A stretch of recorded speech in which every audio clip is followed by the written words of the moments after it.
Құрметті әріптестер, мен сіздермен авторлық бағдарлама құрастыру бойынша өзімнің іс тәжірибеме бөліскім келеді.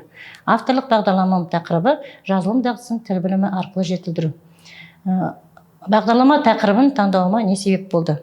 Жаңартылған білім беру бағдарламасында қазақ тілі пәні бойынша 4 тілдік дағдыны меңгерту көзделген. Сол 4 дағдының ішінде жазылым дағдысы бойынша менде жұмыс барысында көптеген қиындықтар туындады. Яғни 5-ші сыныптың барлық оқулық баспаларын алатын болсақ, онда жазылым бойынша ешқандай теориялық материалдар берілмеген, және де оған қоса үлгілер де берілмеген, тек қана тапсырмалар берілген.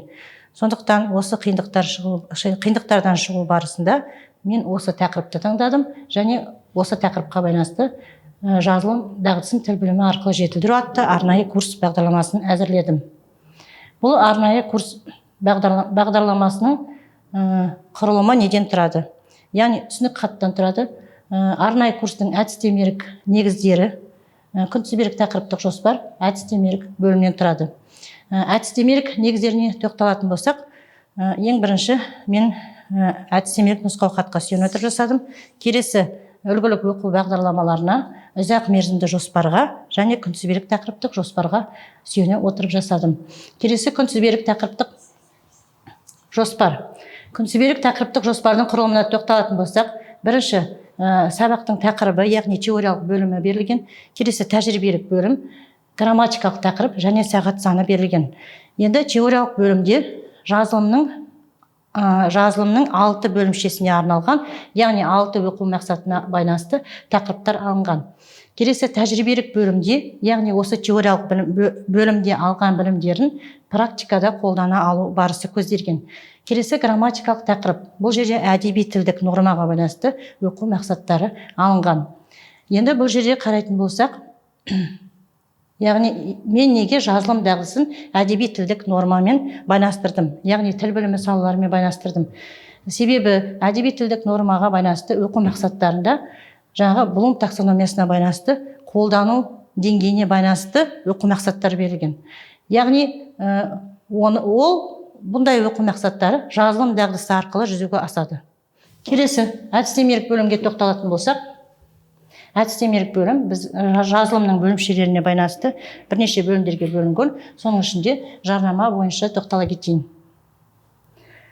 Енді барлық сабақты алып қарайтын болсақ, ең бірінші оқу мақсаттары берілген. Одан кейін бағалау критериялары, оған байланысты дескрипторлар. Одан кейін жарнама бойынша теориялық материалдар, бұның барлығы жаңағы оқулықтарда жоқ. Үлгі берілген жарнама бойынша. Яғни үлгі берілгенде де қандай сабақ болмасын, барлық мәтіндер жаңағы танымдық жағы ескерілген. Яғни мәтіндер оқушының жас ерекшелігіне байланысты берілген және тәрбиелік мәні бар мәтіндер берілген. Содан кейін барлық сабақтар бойынша үлгіден кейін тапсырмалар берген оқушыларға арналған.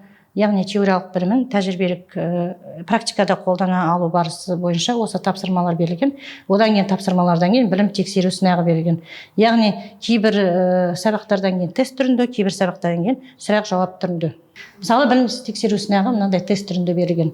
Яғни бұл жерде жазылым бойынша, сонымен қатар әдеби тілдік норма бойынша да сұрақтар бар.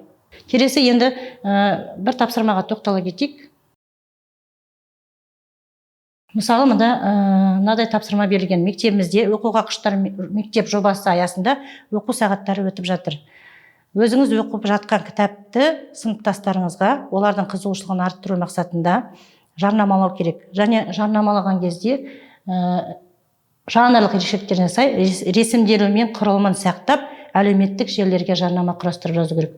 Сондай-ақ бұл жерде бұл жазылымға байланысты тапсырма, және де тура және ауыспалы мағыналы сөздерді, көп мағыналы сөздерді көркемдік ерекшеліктеріне сай қолдану бойынша да тапсырма берілген. Яғни жазылымның оқу мақсаты мен әдеби тілдік норманың мақсаттары сабақтастыра отырып берілген. Және бұл жерде мен тапсырма құрастыру барысында ескерген жайттарым, біріншіден жаңағы тапсырма қолжетімді болу керек оқушыға. Екіншіден АКТ құзыреттілік жағы ескерілген. Яғни бала әлеуметтік желілерге жарнама жариялайды. Және де күнделікті өмірмен байланыстырылған тапсырмалар бар. Сондай-ақ бұл жерде бала бұл тапсырманы Google форма бағдарламасы арқылы орындап мұғалімге жібере алу мүмкіншілігі бар.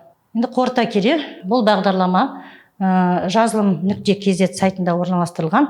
Бұл бағдарлама мұғалімдерге де және оқушыларға да көмекші құрал бола алады.